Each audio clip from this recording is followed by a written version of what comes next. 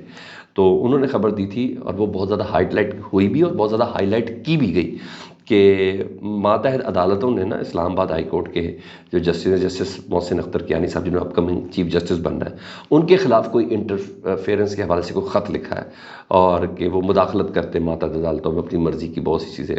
ابھی تک نا وہ خط منظر عام پر نہیں آیا. اس سے پہلے ہی اس کا بہت میڈیا پروجیکشن کر دی گئی کہ یہ تھا. اور میں نے بھی خود بھی آپ سے بات کی کہ خبر ایک خط کی اطلاع چل رہی ہے، ایک اور خط کی اگر آپ کو 3 دن پہلے پتا ہوگا تو کہتے بائی پوسٹ بھی کیا ہوتا نا تب بھی پہنچ جاتا. تو اب اسلام آباد کے صحافی کہہ رہے ہیں کہ یہ انونیمس خط تھا، یعنی جس جج نے بھی لکھا اس نے خط نہیں، اس پہ نام نہیں لکھا ہوا. اور یعنی یہ صرف پریشر ٹیکٹکس ہیں. مجھے تو صرف یہ لگتا ہے یہ سارا ڈرامہ فلاپ ہونے جا رہا ہے. میں نے کہا اس خط سے متعلق بتا دوں کیونکہ یہ عام چیز تھی کہ ہم نے اس کو پٹ اپ کیا تھا. اب معاملہ ادھر ایک اور سیریس لیا ہوا مسلم لیگ نون نے، اور خبر یہ کہ خواجہ سعد رفیق صاحب نے کوئی حکومتی عہدہ لیا نہیں ہے، اب وہ پارٹی کو سنبھالیں گے. اور آپ کو پتہ ہے خواجہ سعد رفیق بھی ایک اینٹی اسٹیبلشمنٹ بیانیہ لے کے ہی چلتے ہیں جس طرح نواز شریف صاحب لے کے چلتے تھے. تو مطلب اب بیانیہ کا وقت بنانے کا وقت آ چکا ہے اور خواجہ سعد رفیق کو نون لیگ کا جنرل سیکرٹری بنانے کا فیصلہ کر لیا گیا ہے. احسن اقبال صاحب اس عہدے سے سبکدوش ہو رہے ہیں کیونکہ ان کے پاس آلریڈی حکومت کی ایک وزارت موجود ہے. مطلب صدر ہوں گے نواز شریف صاحب اور سعد رفیق صاحب جنرل سیکرٹری ہوں گے. 11 مئی کا جو اجلاس ہے آج سے 5 دن بعد، اس اجلاس میں باقاعدہ یہ اعلان ہو جائے گا. تو سمجھ آ رہی ہے کہ جی نون لیگ کی پلاننگ یہ ہے کہ بھائی اگر زندہ رہنا ہے تو اس حالت میں تو نہیں، یہ تو بالکل ایک زندہ لاش بن کے رہ گئے. اگر سیاست کرنی ہے تو آپ کو بیانیہ کو تگڑا بنانا ہوگا. اور بیانیہ سب سے تگڑا پاکستان میں جو بکتا ہے وہ اینٹی اسٹیبلشمنٹ بیانیہ بکتا ہے. اور اینٹی اسٹیبلشمنٹ بیانیہ سارے کا سارا عمران خان صاحب کھا چکے ہیں، ان کے حصے میں کچھ ہے نہیں. تو اگر کچھ پلے میں رکھنا ہے اپنی نسلوں کی حفاظت کرنے کے لیے تو کوئی کام کرنا پڑے گا. تو یہ بیان بنایا. اور یہ بھی پتہ خبر آئی ہے کہ جاوید لطیف صاحب کو بھی چاہے گورنمنٹ میں کوئی عہدے کے ساتھ ساتھ پارٹی کے اندر بھی کوئی عہدہ دیا جائے تاکہ ان کا منہ تھوڑی دیر کے لیے بند کرایا جا سکے. تو اس پیرائی کے اوپر غور ہو رہا ہے. دوسرا میں نے ایف بی آر سے متعلق ایک اور خبر تھی، جب وہ 2 اداروں والی بات میں نے کو کی نا کہ 2 ادارے آمنے سامنے آ گئے. پچھلے دنوں ایف بی آر نے ایک پالیسی بنائی تھی کہ جو ٹیکس نہ دینے والے ہیں نا، جن کا ٹیکس ڈیو ہے لیکن وہ نہیں دیتے ہیں، اور ان کی 5 لاکھ نہ دہندہ ہے وہ، اور 5 لاکھ ان کے نام پہ جو سمیں ہیں نا وہ بند کی جائیں گے. اور انہوں نے پوری فہرست بھی دی تھی پی ٹی اے کو، پاکستان ٹیلی کمیونیکیشن اتھارٹی کو. تو پی ٹی اے نے وہ جو فہرست دی تھی اور جو خط تھا درخواست تھی اس کو مسترد کر دیا. انہوں نے کہا ایسا ہو ہی نہیں سکتا، ہم اس تجویز کی مخالفت کرتے ہیں. قانونی طور پر انہوں نے کہا نہ ہی ہم پابند ہیں سمیں بند کرنے کے، اور اس حکم پر پابندی سے عمل کرنے کے ہم لوگ پابند بھی نہیں ہیں. تو اس لیے آپ اپنا حکم پر پاس رکھیں. سمیں بلاک کرنے کا جو معاملہ ہے وہ ہمارے فریم ورک سے مطابقت ہی نہیں رکھتا، کیونکہ صرف پاکستان میں 27% خواتین ایسی ہیں جن کے نام پر اپنی سمیں، باقی ادروائز گھر کے جتنے خاندان کی خواتین اور جو بچے ہیں نا وہ گھر کے مرد حضرات کے نام پر سمیں لیتے ہیں. ایسا ہی ہے. انہوں نے کہا اگر یہ میں 5 لاکھ سمیں ہم بند کر دیں گے نا تو جو ہمارا ای کامرس کا بزنس ہے نا، آن لائن ٹرانزیکشنز، شناختی کارڈ کا نمبر دے کے سموں کے اوپر جو ہے، اور آپ کو پتہ ہے ایک بہت بڑی دنیا جو ای کامرس کے تحت بزنس کر رہی ہے. اگر کسی کو نہیں سمجھ تو ای کامرس وہ جو فیس بک پہ، یوٹیوب پہ، انسٹا پہ جو اشتہار چل رہے ہوتے ہیں بندہ بائنگ کر رہے ہوتے ہیں، انہوں نے کہا یہ بہت بڑا ایک کاروباری دنیا ہے جو اس سے متاثر ہوگی. اس کے علاوہ آن لائن ٹرانزیکشنز، وہ ایزی پیسہ، جاز کیش، یہ سارے یہ سب کے سب اس کے اندر متاثر ہوں گے. پے پال، باقی جو چیزیں ہیں متاثر ہوگا. تو یہ کہہ کر انہوں نے مسترد کر دیا. تو جناب ادھر ادارے نے بات ماننے سے انکار کر دیا. اب آ جاؤں جی انوار اللہ کاکڑ صاحب آن کارڈ گرفتاری کے حوالے سے. تو انوار اللہ کاکڑ صاحب گندم اسکینڈل آپ کو پتہ بہت زیادہ سنگینی اختیار کر گیا. وزیر اعظم نے ایک انکوائری کمیٹی بھی بنائی ہے، اور کل کی جو آپس کی لڑائی ہے اس سے بھی پتہ چل گیا کہ یہ سب ننگے ہی ہیں اس معاملے میں. تو معاملات مزید سنگین ہو گئے. تو جو انکوائری کمیٹی ہے انہوں نے نگران وزیر اعظم سابق انوار الحق کاکڑ صاحب کو طلب کر لیا ہے. ادھر آ کے جواب دیں گے کہ بھائی یہ گندم امپورٹ کرنے میں آپ کا کیا کردار ہے، آپ نے کتنا کمیشن کھائی ہے کیا نہیں کھائی. تو حنیف عباسی صاحب کو بھی بلایا جا سکتا ہے. تو یہ بہت بڑی خبر ہے، کیونکہ انوار الحق کاکڑ صاحب جن کے بندے تو وہ بہت بڑے ہیں، تو یہ ڈیفینیٹلی بڑا میٹر کرتی. ہاں